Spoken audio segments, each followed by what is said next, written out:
Position movement.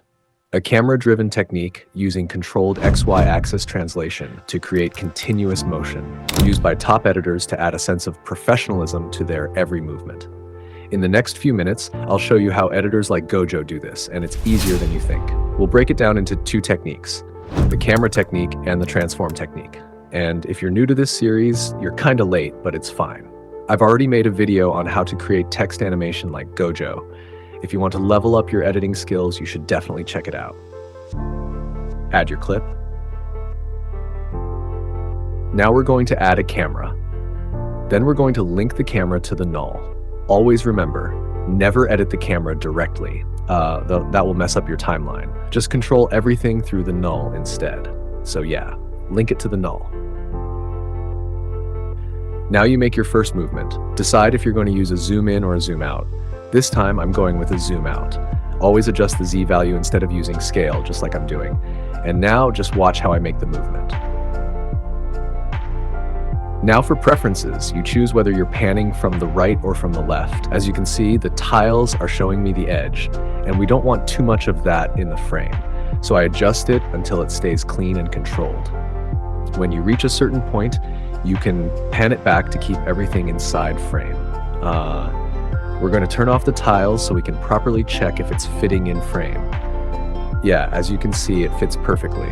Always aim to keep it in frame, even if in some cases it goes slightly out during movement. Now we're going to scale it based on how it feels. At this stage, it depends on your style. You can create your own POS shake or follow someone else's, but I'll just show you the basic way to build it. Here's a quick preview of what we've done so far. Yeah, most of the time, easing your graphs is the best option, but if you're experienced, you can start making custom graphs to match your style. Now we move forward. This time, instead of an X and Y axis movement, we're going to use a Z movement. Make your graphs like this. This curve is good because it has enough nodes for smooth control. Yeah, that's smooth enough. Now go to the null underneath it, and we're going to add the movement. Always remember, do not go off frame. If you add too much movement, it will break the composition and look wrong. Here's a quick preview of what we've built so far. Now we push it further by refining the graphs and adding more movement.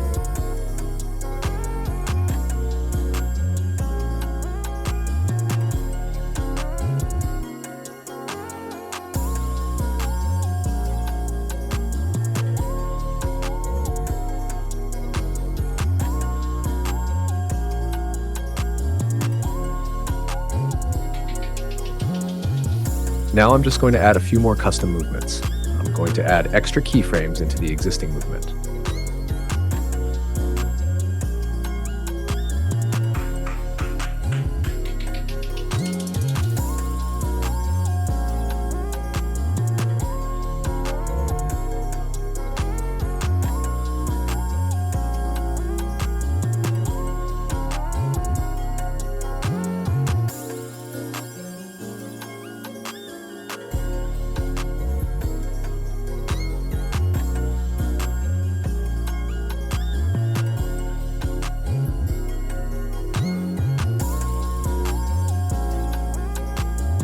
Now we're going to work on rotation movement. Rotation is usually used as extra spice to enhance the motion.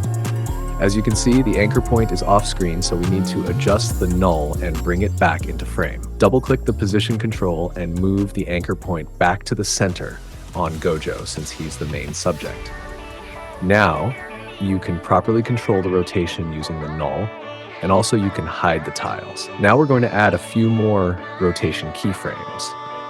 If you rotate down into a negative value on the first keyframe, the next keyframe should use a counter rotation. What that means is, if the null goes negative, the next null should go positive. That balance creates a smooth rotational flow. Then apply easy ease to everything to smooth out the movement.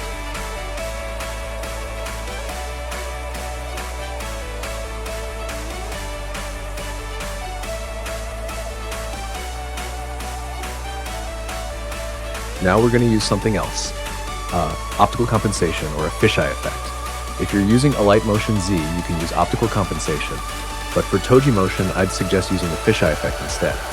Fisheye should be applied to every zoom, whether zooming in or zooming out. All you need to do is stretch the screen slightly during movement. And when there's no zoom, bring it back to 0, keep the value neutral. That's the main idea. Watch how I make it.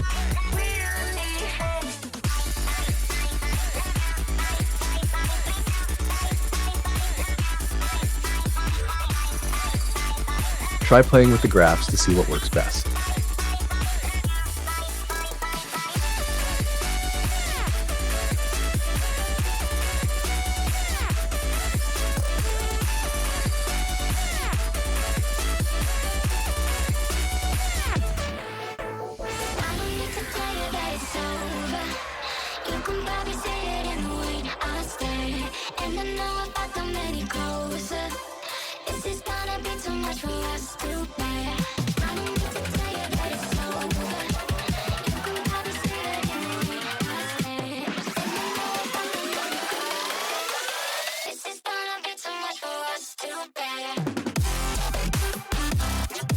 Now this part is optional, Echo Keyframes Effect.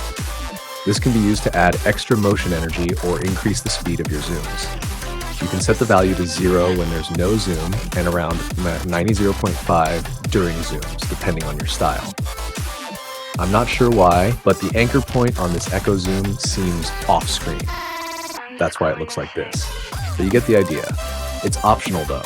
I'm just going to show you how I do it.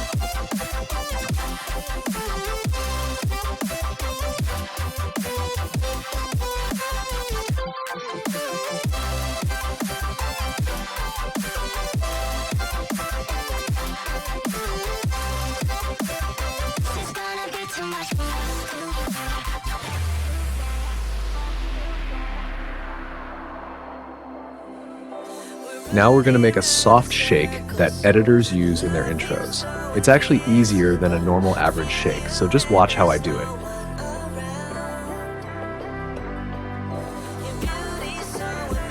First, add the impact shake effect and tweak your settings like this.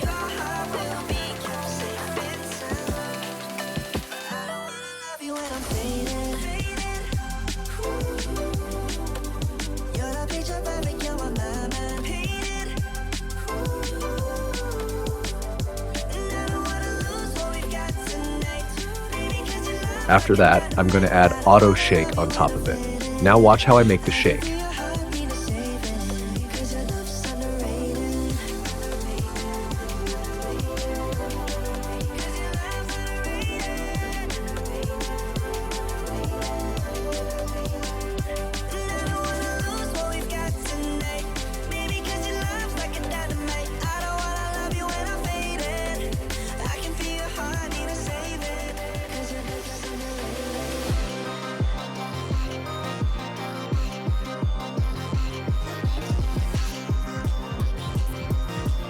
And as a final result, I know it should look something like this.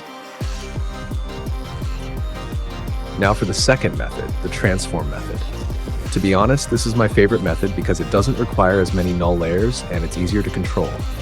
In the transform effect, the X and Y settings are separated, unlike nulls, so it's more flexible to manipulate.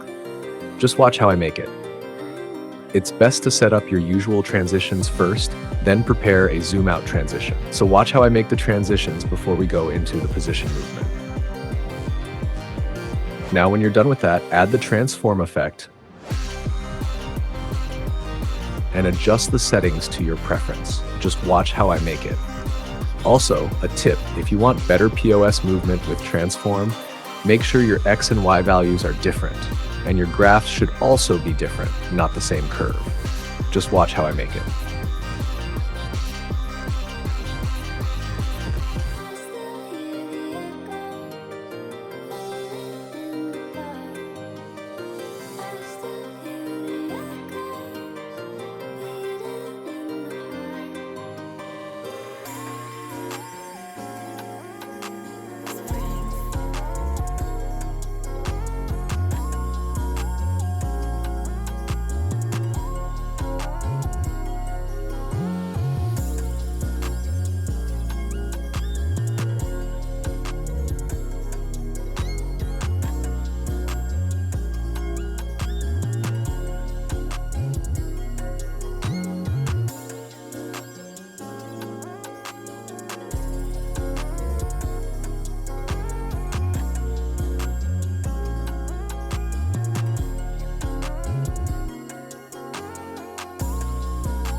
Now that I'm done with this, I'm going to copy the shape we made from the previous method and paste it.